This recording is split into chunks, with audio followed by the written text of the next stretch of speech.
So the kind folks over at 20th Century Fox and Disney sent me over an early screener for their brand new two-part docu-series hitting Disney Plus right now as of this embargo lifting on November 7th, which is called Fire and Water: The Making of the Avatar Films, which is directed by Thomas C. Grain, who has done behind-the-scenes documentary filmmaking for the Avatar franchise in general in the past, but also has worked with James Cameron in the past with films like The Making of True Lies. So yeah, really cool to see him direct this film, working alongside James Cameron once again. And yeah, I think if you're a fan of the Avatar franchise to any degree, you're going to enjoy this time. While it's by no means the first behind the scenes footage or featurettes or documentary style filmmaking that has been released on the filmmaking behind the Avatar franchise, this documentary absolutely adds to the entire experience and just showcases you incredibly talented and passionate people working together in this incredibly collaborative way to create technology to make these films possible, to do things behind the scenes for months in advance in prep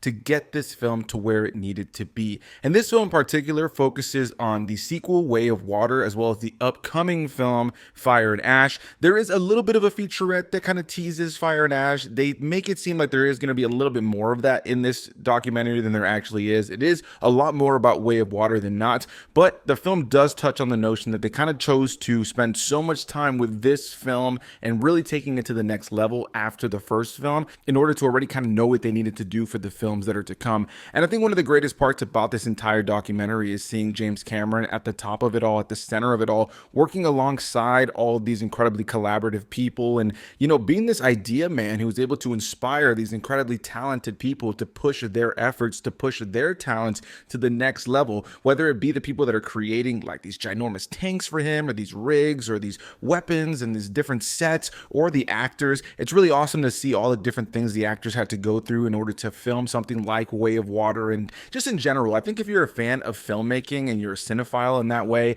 I think you'll really appreciate all the behind the scenes stuff. As somebody who grew up falling in love with film by watching behind the scenes footage for like the original trilogy Star Wars films or even the prequel trilogies, I always just loved seeing films that were being made by directors that wanted to push things forward. You know, even if they had things that kind of were issues, that were snags at times, they were willing to kind of, you know, break conventions and put a lot more time, money, and effort into something that was going to be a lot more impressive. And I think this film showcases why the Avatar franchise is so beloved by so many. And I think people that love the Avatar franchise and people who just enjoy filmmaking are going to enjoy this two-part documentary series.